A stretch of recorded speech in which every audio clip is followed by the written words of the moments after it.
घनघोर जंगल अमरवर्ण अपने घने पेड़ों, साफ झरनों और रंग बिरंगे पक्षियों के लिए मशहूर था।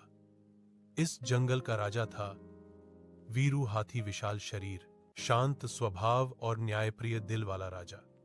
उसकी एक एक चाल से धरती हिलती थी, लेकिन उसका दिल रुई से भी नरम था। वीरू हाथी के दो सबसे करीबी दोस्त थे, भूरा भालू और निम्मो नेवला। भूरा भालू ताकतवर था, लेकिन थोड़ा घमंडी। निम्मो नेवला छोटा था, चालाक और तेज दिमाग वाला। तीनों का साथ जंगल में मिसाल माना जाता था। एक दिन तीनों झरने के पास बैठे थे। भूरा भालू हंसते हुए बोला, महाराज, अगर ताकत की बात हो तो इस जंगल में मेरे सामने कोई नहीं। निम्मो नेवला मुस्कुराया, ताकत अच्छी बात है भूरा भाई, पर बिना दिमाग के ताकत अंधी हो जाती है। वीरू हाथी हंस पड़ा, और बिना दोस्ती के ताकत और दिमाग दोनों बेकार हैं। लेकिन भूरा भालू के मन में यह बात चुभ गई। उसे लगने लगा कि निम्मो उसकी अहमियत कम कर रहा है। कुछ दिनों बाद जंगल में अजीब घटनाएं होने लगी। रात में जानवर गायब होने लगे। दूर पहाड़ियों से जंगली लकड़सियारों का खतरा बढ़ गया। सभा बुलाई गई। वीरू हाथी बोला, हमें मिलकर जंगल की रक्षा करनी होगी। भूरा भालू ने मौका देखकर कहा, महाराज, अब दिमागी चालों का समय नहीं, बस ताकत चाहिए। अगर आप कमजोर पड़ गए तो जंगल बर्बाद हो जाएगा। निम्मो चुप रहा, लेकिन उसकी आंखें सब देख रही थी। उसी रात वीरू हाथी अचानक बीमार पड़ गया। उसके पैरों में जान नहीं रही थी। वैद्य भालू ने बताया, राजा को चंद्र पुष्प चाहिए, जो सिर्फ खतरनाक काली खाई में उगता है।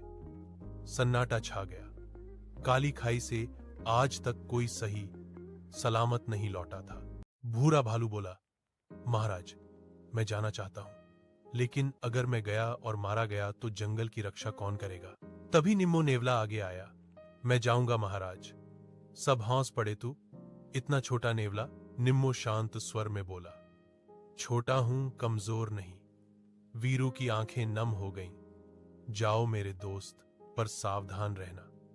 उधर भूरा चुपचाप जंगल के बाहर गया और लकड़सियारों से मिला। राजा मरने वाला है, नेवला दवा लेने गया है, उसे रास्ते में खत्म कर दो, बदले में आधा जंगल तुम्हारा। लकड़सिए मान गए। काली खाई के रास्ते में निम्मो को खतरे का आभास हो गया। उसने जमीन के निशान देखे, हवा सूंघी और पेड़ों पर चढ़कर रास्ता बदला। तभी लकड़सिए सामने आ गए। निम्मो चिल्लाया, मुझे मत खाओ, मैं तुम्हें राजा के खजाने तक ले जा सकता हूं। लालच में लकड़सिए उलझ गए। इसी बीच निम्मो फुर्ती से चट्टानों के बीच गायब हो गया।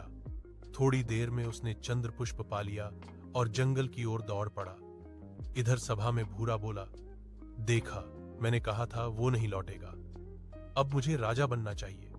तभी झाड़ियों से आवाज आई, जल्दी क्या है भूरा भाई? निम्मो फूल लेकर सामने खड़ा था। सब खुशी से चिल्ला उठे। वीरू ने फूल खाया और धीरे धीरे खड़ा हो गया। उसकी आंखों में फिर से ताकत लौट आई। वीरू ने गंभीर स्वर में कहा, आज जंगल को बचाने वाला न ताकत था, न चाल, बल्कि सच्ची नीयत। फिर उसने भूरा की ओर देखा, और आज मुझे गद्दारी की बदबू भी साफ महसूस हुई है। निम्मो ने सब सच बता दिया। भूरा सिर झुकाए खड़ा रहा। वीरू बोला, गद्दारी की सजा मौत हो सकती थी, लेकिन दोस्ती की याद में मैं तुम्हें जंगल छोड़ने का मौका देता हूं। भूरा शर्म से जंगल छोड़ गया। उस दिन से निम्मो सम्मानित सलाहकार बन गया।